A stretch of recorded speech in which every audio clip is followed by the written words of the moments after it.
I have been watching so much content online, and I just see that there's chaos and confusion.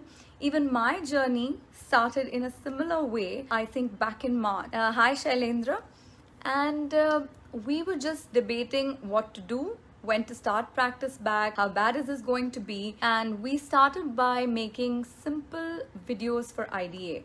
And from then to now, we have really taken on the challenge of understanding how our practice can be better and how we can actually be safe from a situation like this if it ever arises. So today my live is a bit different. We are going to make you guys the guest for a change. So usually we always have a guest, but it's time that we all as a community had a discussion. So hi Sunil. Sunil is asking me what should be the gap duration between two consecutive patients. This is a great question because as things are getting busier and opening up around us, we feel that it's okay to see patients back to back. Is that happening to you? It's happening to me. The temptation comes in, right? But remember that you need to have a fallow time between two patients for the aerosol to settle and then to be able to remove that aerosol from the practice itself.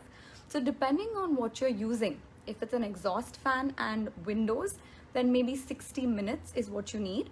If you are using a good standard HEPA filter, then you need to make sure that you're keeping at least 20 to 30 minutes between patients on a minimum. And choose your HEPA filter based on the design of your practice, on the area of your practice, all right? So 20 to 60 minutes would be my answer. And if you have other things like extraoral suctions and things like that, then also I would not be less than 20 minutes because that's our turnaround time.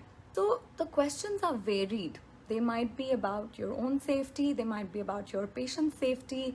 It's even about treatment costs or PPEs, masks, and there's just so much new information coming at us. And in our effort to simplify this in our own practice, we've tried to share this with you. Because every day as I went back to practice, I was facing newer challenges, and every day I was trying to make them simpler. That maybe today is like this, but tomorrow will be a better day.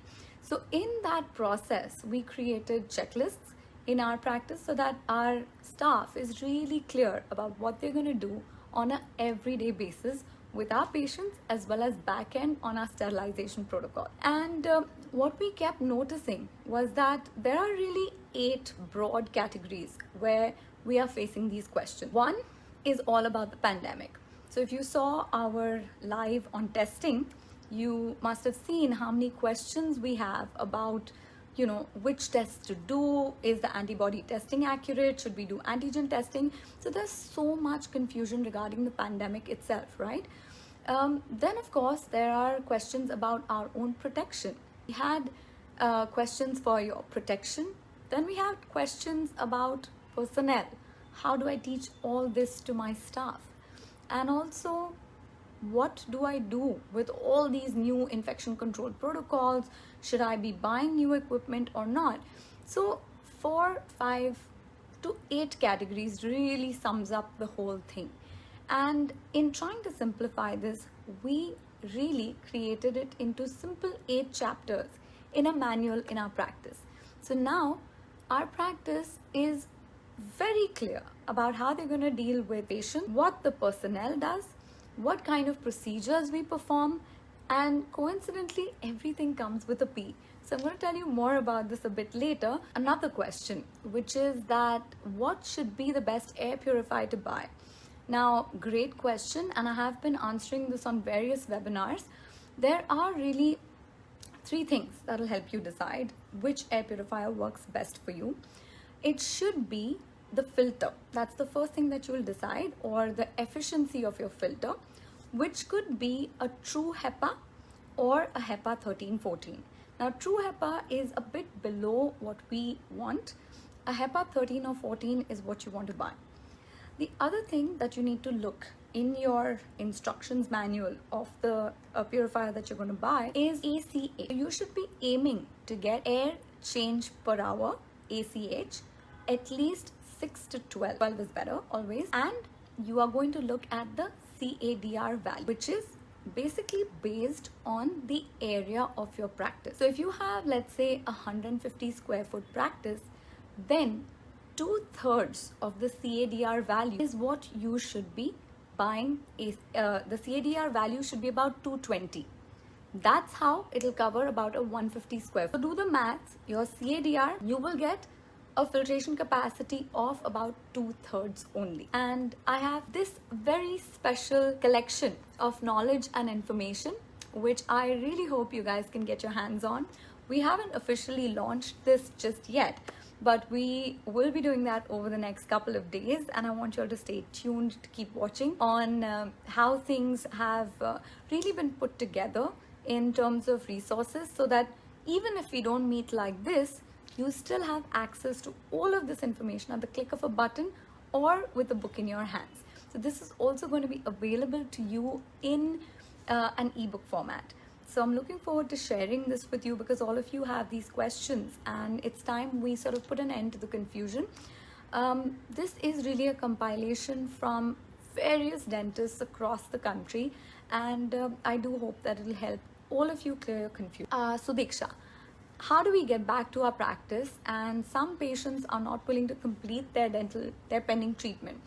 So Diksha, the really easy or good way to go back to your practice is slowly. I mean, that's what we all are doing, and that's what we should do. We can't go back the way we used to, and so much has changed, and it should remain this way. So my suggestion to you would be, start a slow process of communication with your patients, making them aware of why they need to do this dental care, and how your practice is taking all the necessary precautions to make them safe. In fact, in answer to Sudiksha's question, I'll just read out one little section from the book. I'm going to share this with you all later, but these are the 8 aspects that I'm talking about. So if you guys see that we've covered every section, where we're talking about the pandemic, we're talking about the premises, how do you change your practice, we're talking about protection, then we talk about all the important practice decisions that you need to make, we're talking about personnel, processes, and finally patients. So this is just a sneak peek. Of course, we're going to take you through various aspects of the book as days pass by. With the pandemic, that situation has become even harder for me, because now people are even more scared than when they started off. And not only people as in our patients, but even we are scared. So how do we make this whole process pain-free again? And pain-free in the true sense of the word, where we are not afraid, we're not stressed, we are enjoying going back to work, and our patients are enjoying coming to us. And that's something that we really need to do. I was hearing about this term called quarantine fatigue, and I think all of us are in a state of quarantine fatigue. We were good for the first couple of months because we were coping well, but as days are going by, we just want to know, when is everything going to go back to normal? But guys, the only way is to look forward. So let's pick up the pace, let's sort of charge and march forward to a better future. And the way I see the entire pandemic episode in our lives is that it was just a wake-up call. It was just something that we needed to do to focus on different aspects of our practice. And it was just maybe the breaks that we needed, which got us to optimize, or is getting us to optimize every single aspect of our practice. If that's how we take it, then maybe at the end of all of this, we come out a new and transformed person and a new and transformed practice, instead of looking at it as all bad. So tell me if you find anything good about this entire situation, because we can crib and cry, but if we take the necessary corrective measures, then for sure we could do so much more. Coming back to our discussion, it is so important that we ensure that we are going back to practice in the right mindset, and I think this will help for sure. And in fact, as part of this live, I wanted to throw out that question to you guys. Is there anything that you felt improved about you during this time? Was there anything that changed about you, for the better, of course?